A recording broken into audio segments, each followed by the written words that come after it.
Hello, welcome to Money Matters. My name is Dave DeWitt. My co-host today is David Emery, certified financial planner. Good to see you again. Good to see you. It's been a while. It's been a while, that's right. Yeah.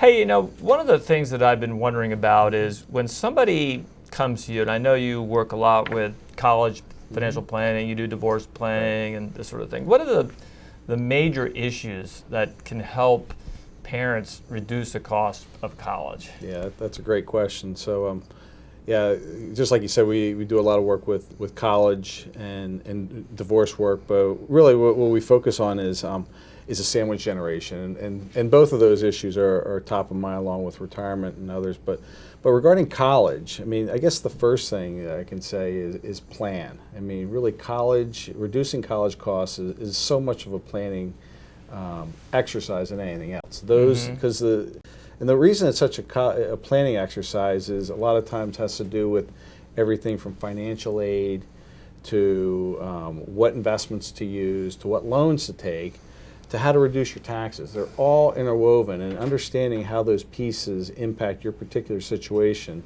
based on the school that your student's going to can be huge in reducing the cost of college. A lot of times people don't realize, but the average time to get a 4-year degree in the United States today is now 6.2 years. What? How much? 6.2 years. So if you're planning on paying for average? The Wow. average time to get a 4-year degree is 6.2 years. That's what College Board prints a statistic every year. I don't know who they interview, but that's what they came up with. And so really, and a lot of it goes to that comment, planning. A lot of reasons it's they added 2.2 years is because there wasn't there wasn't thorough planning done on the front end. Yeah, the type of planning you're talking about is, well, one of the things that comes to mind is your student gets a scholarship because of they excel in sports. Right. And I guess is it true a lot of parents put pressure on their kids to excel in some sort of sport to get a? I mean, it's all over the map. The one thing that you hear parents, so I've heard before is, well, my son's going to get a baseball scholarship. Well, that's. I think the planning ought to go a little deeper than that. Right. In case that plan doesn't work out. In case plan one falls through, exactly. there's other stuff to do. So. Well, what's changed in the world of financial planning for college? Yeah, really, I guess that's the one thing in general, the whole change. I mean, just in general, things have changed significantly. Regarding college, one of the things that have changed is the actual pieces of the puzzle have changed. One thing in particular that comes to mind is there's this financial aid form called FAFSA, and a couple years ago, the government made it easier to file FAFSA by adding this component called the data retrieval tool. The acronym is DRT. And what that is basically a computer program that will go and access the IRS database and go and pull your financial tax information from the IRS to the FAFSA form. This has been going on for probably 3 or 4 years at least. There's been inherent problems with this tool, which I can only imagine. Yeah, which goes to the point that it doesn't help the families. It goes and worsens their financial aid eligibility. Well, for 2017, the government has said, we're not going to use that tool for this year, and I think it has to do with some of these problems. So, I'm sure one of the areas you're dealing with is, when you're dealing with parents with kids going to college, that's money that's not going to their retirement. Right. That's a big thing. So really what college is a retirement income planning issue, because college has become just so expensive that the better you're able to reduce the cost of educating your children, the closer you are to bettering your retirement. So it's really retirement income planning. And oftentimes once the last child has gone through school, then that's when families are looking toward the next big goal, and that's retirement. Yeah. So there's a lot of things we can do around retirement income planning, which comes to what you do. Tell me a little bit about MLPs. Well, we've been investing in MLPs since 1991. They're master limited partnerships. Mm-hmm. They are limited partnerships that trade on the New York Stock Exchange. So instead of a regular corporation that's taxed at the corporate level, Right. there is no tax there. So a lot more of the cash flow from the business flows to the investor. So the yield you can get there ranges anywhere from 4% up to 10%. Wow. And during the, but people equated master limited partnerships and energy, which is transporting, storage, gathering and processing, all the refining, shipping it to the gas station, all those processes, all these businesses, was caught up when oil prices came down, and the price of these businesses came down along with the price of oil, which created a real price anomaly that they're just not priced the way they have been historically. Right. So there's a lot of change going on in the whole natural gas. I've read a little bit about how things are changing down in Louisiana. They're building capacity. We're exporting, I guess, liquefied natural gas. Talk a little bit about that. Sure. Yeah, the big shifts are happening. I mean, if you look back before 2006, and you looked at our natural gas production and natural gas liquids production and oil production, stable, basically stable for 10 years.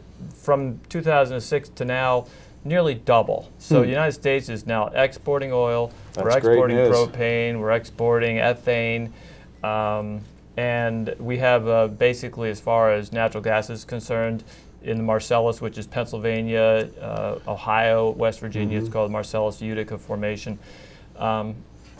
Companies are locating petrochemical plants that convert ethane into ethylene, the building blocks of plastics coming out from the Mideast and locating in the Gulf of Mexico. Shell's putting a big, what they call them crackers, not to be confused with saltines. But what crackers do is convert ethane into ethylene, which is a building block of plastic. So there is, with all the natural gas that we have available, there's also ethane in that. And today, for the most part, ethane just goes right into the natural gas stream and is used for heating your home or cooking. But when these petrochemical plants come online, then these master limited partnerships will be in the business of separating the ethane from the methane, storing it, doing the fractionation to separate it, and there's going to be an excess of, today there's an excess of ethane, and it'll be in demand. There won't be enough supply. But in the meantime, tens of billions of dollars are being spent in locating these manufacturing jobs in the U.S. That's great. Yeah, and the MLPs are the ones that are doing this. And it sounds like that the whole fracking, the cost of accessing the natural gas, it's coming down. So it sounds like it's something that's going to continue on for a while. I think because there's money to be made there. Yes, there is. The costs have come down significantly, and when the price of oil came down and the price of the MLPs came down, they cut costs as well, and they got better at doing what they do. So they can go down, we were talking earlier. They can go down 2 miles and then go horizontal to find where the most oil or natural gas is, and using an iPhone or application on an iPhone 100 miles away can adjust the drill bit up or down 10 or 15 feet.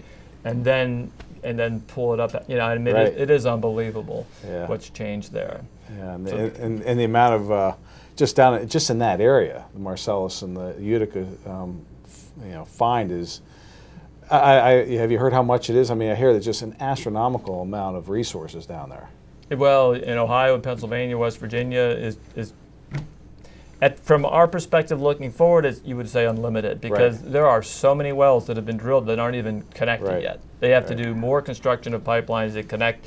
And one interesting facet is, like, if you're in Boston, no pipeline has gotten through Boston with natural gas. So when we had the polar vortex, they were paying at one point $100 a barrel, $100 for natural gas, when we were paying $2.50. That's crazy. Because there was no way to get it there. They were bringing it in from Yemen and Nova Scotia. Yeah, I actually, now you said that, I do remember that. Wow, that's something else. So, well, listen, I could go on and talk about this subject for hours, but it's great to see what you're doing with people in education and college, and that sandwich generation needs help.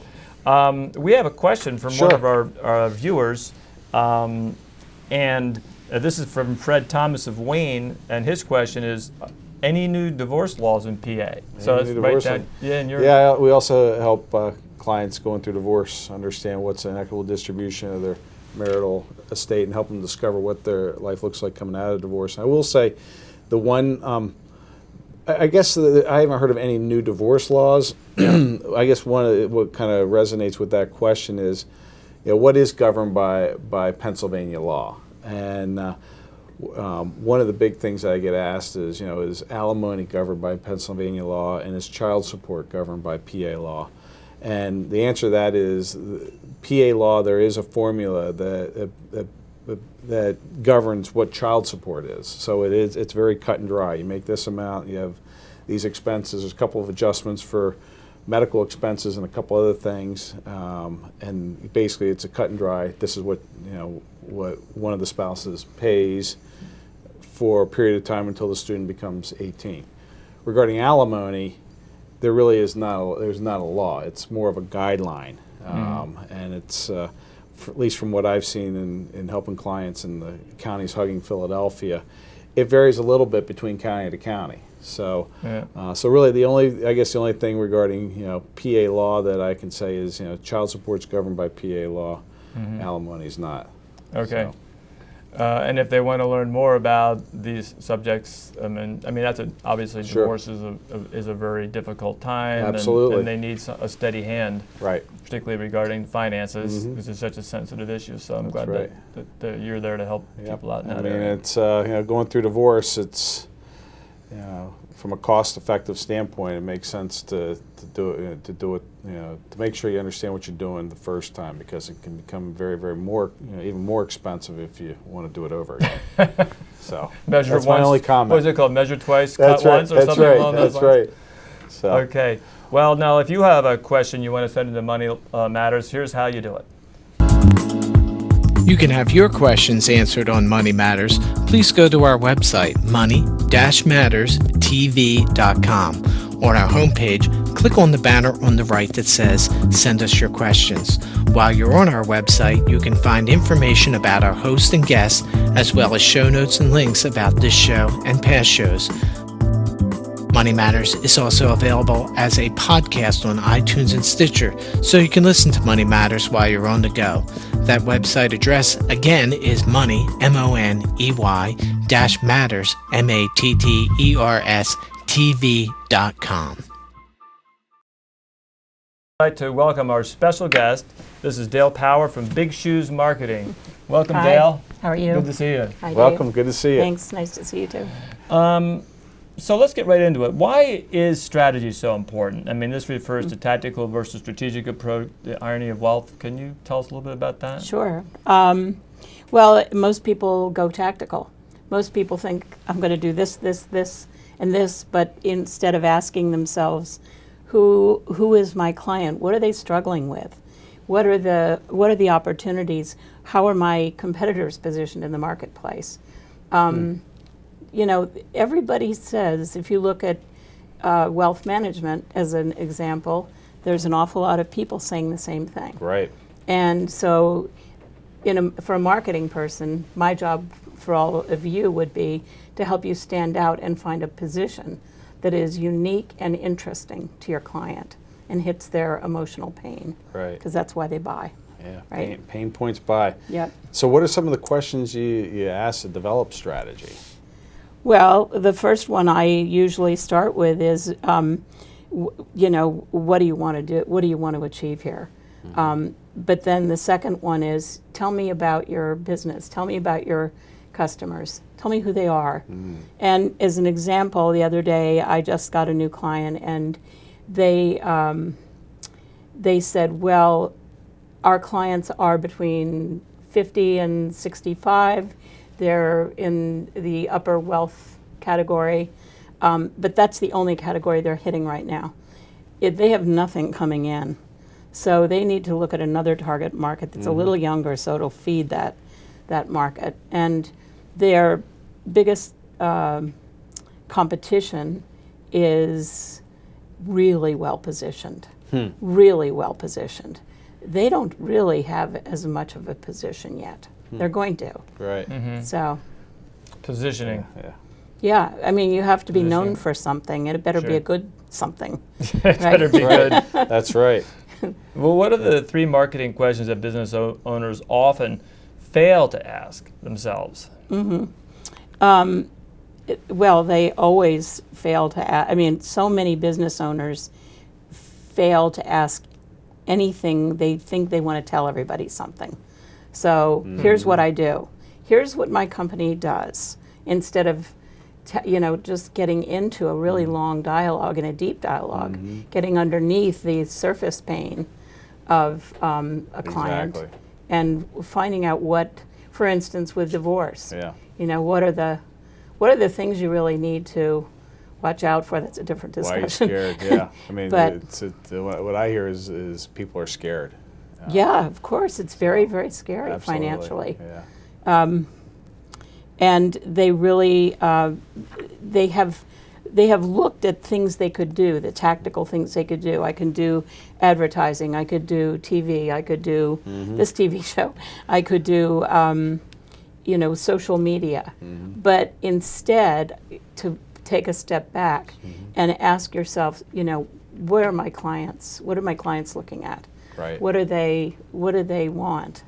We know clients in the upper echelon like sports, they like kids, and they like pets. So, it would be smart to be positioned around those Right. things in That some makes unique sense. way. People in the upper echelons like sports, kids, and pets. Yeah, I had a client that, the credit card companies do computer modeling on behavior from wow. credit card receipts. Right. They can tell you whether you twirl your hair with your left hand or your right. And they know a lot about all of Yeah. us. So we know a lot about behavior of different groups. Interesting. Scary. Yeah, it is. So why is story important?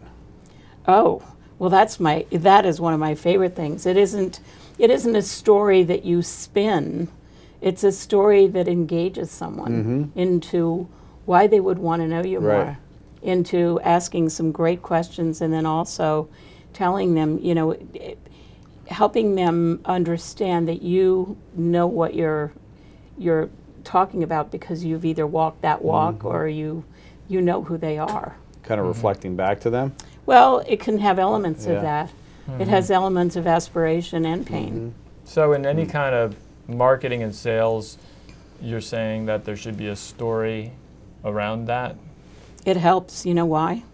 Because I worked in education a long time ago in a marketing position, but one of the things I learned is story puts in what I call memory hooks. And you don't Right. remember facts that well, That's right. but you sure remember stories, I think, because we learn it so early Yeah. from stories. Yeah, That So- makes sense. Yeah.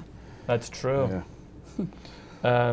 Memory hooks. Yeah, I remember So- stories better than I remember facts. That's Yeah. for course. sure. Absolutely. Yeah. So why do owners of wealth management managers tell versus ask? I don't know. Because But you're absolutely right Yeah. on that. they buy the party line. I think that's Yeah. like if they're working for a wirehouse, their companies are saying you have these are the people you have to go after. These are the kinds of things you say, and there's not there are a lot of bright people in your industry, but they're just not digging deeper, I guess. I completely agree with you on that. I mean, I've seen when we've shifted our messaging to more of asking what questions, Yeah. and not being the expert. Right. That's when it seems that it resonates and more clients come on. People feel listened to. Exactly. It's a huge tool, and there's an art to asking great Yeah. questions. Yeah. That's interesting because I think you're right. I could sit here and tell you everything you need to know about pipelines That's right. and MLPs and, Right. and use acronyms that you've never heard of and have Right. probably people's eyes glaze over.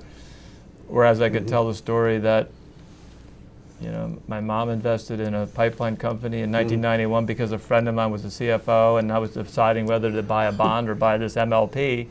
And when she passed away 18 years later, it had quadrupled in value and quadrupled what it paid out to her. That's a great story. That is a great story. And There you that's when go. I realized that that's what really matters to people is Yeah. that they can preserve their Yeah. cash flow and their stay ahead of inflation. Yeah. But It's a story of opportunity too. That's right. yeah, Yeah, that's great. yeah. Thanks. You just got a story. That's right. That's right. It's a great story. So why is brand important? Brand is a memory hook. Brand is, if you think of Coca-Cola, I don't really have to say much more. Right. You can conjure up that logo. You can conjure up everything they want you to think about Coke. We're is pretty well what they- brainwashed. That was predetermined. We're So- brainwashed there. So good brands predetermine how you think about them. You get the feeling with Coke. That's right.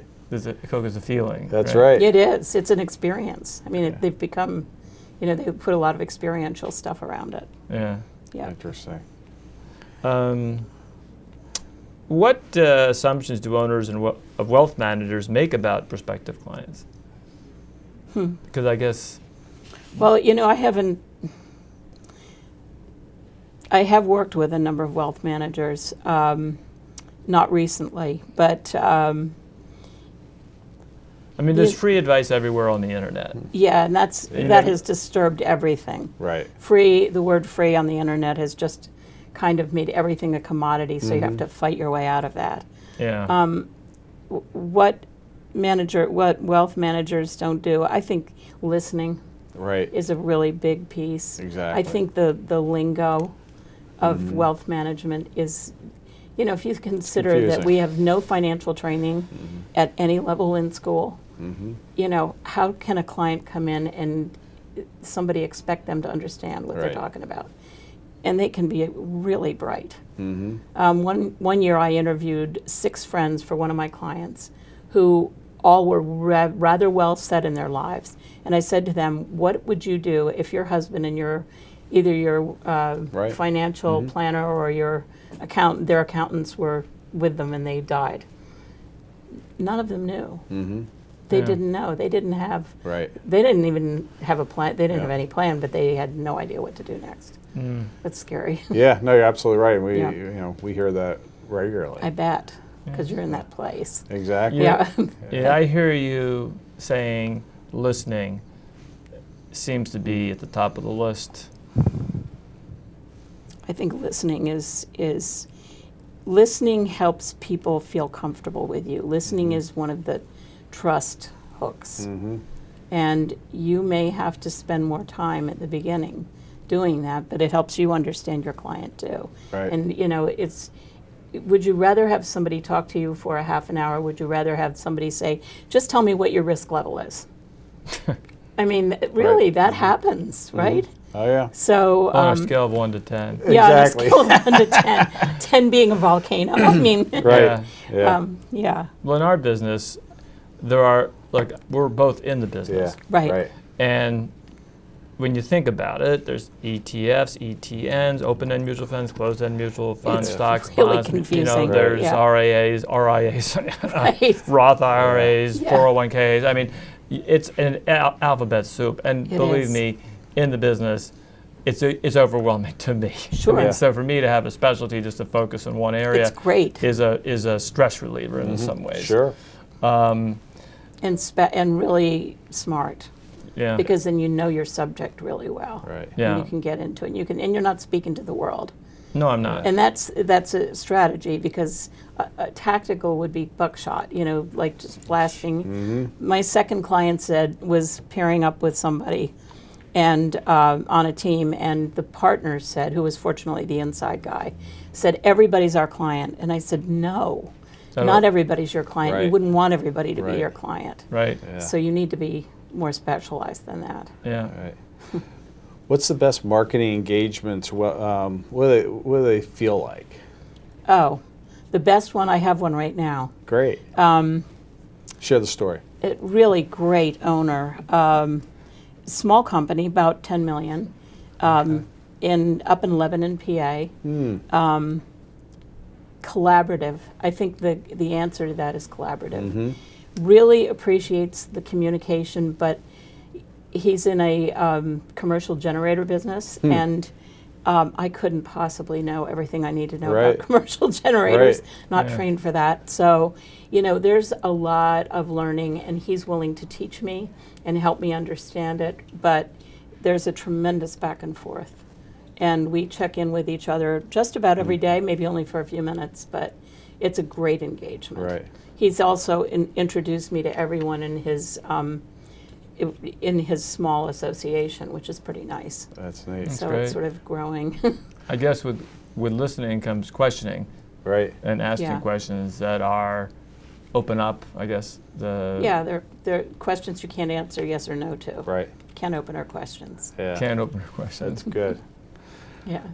We got a great name for your firm, Big Shoes. Yeah, yeah. Of course there's a story with that. Yeah. What's the story with Big Shoes? We're Oh. probably going to run We out got of a time, couple but let's minutes, just but yeah. Quick, I'll give you a thumbnail. That'd be great. 17 years ago, I went through a divorce. Okay. And I challenged myself. I knew I was going to go out into my own business. Neat. And so I did Outward Bound. Oh, wow. And Wow. and it was really scary thinking about it bet. before I left. And I said to a friend of mine, I got to step into really big shoes to do this. And I thought, that's a good name for this business. Big That's Shoes great. Marketing. I like Yeah. it. Yeah. It refers to the clients I like to work with. That's Uh-huh. great. So- Neat. That's great. Yeah. So where did you go on your Outward Bound experience? Maine. Mm-hmm. I went to Hurricane Island. Sailing, rock climbing, rappelling, and high ropes. Wow. Wow. It was all easy except for the high ropes and the pouring rain at 5 in the morning. Oh my goodness. I bet. And a hurricane coming up the coast. gosh. Oh, wow. Yeah, that was a little challenging. I bet. Thunder Yeah. and lightning every night. Yeah. Yeah, I've heard that you don't start to grow until you get outside your comfort zone. Yeah. True. And I Yeah. think that's It's a pretty good place true. to be. Yeah. Yeah. That's great. But you don't feel comfortable there. That's right. No, you get a little bit more used to it though if you keep doing it, Yeah. right? Okay. So Well, thank you for being with us, and Dave. Dale, and it's been a pleasure with you, David, as well. Yep. Um, Likewise. So thank you for watching Money Matters, and we hope you enjoyed the show, and thanks for the questions. Next week, our special guest will be Patty Brennan of Key Financial. Be sure to turn in and watch Money Matters.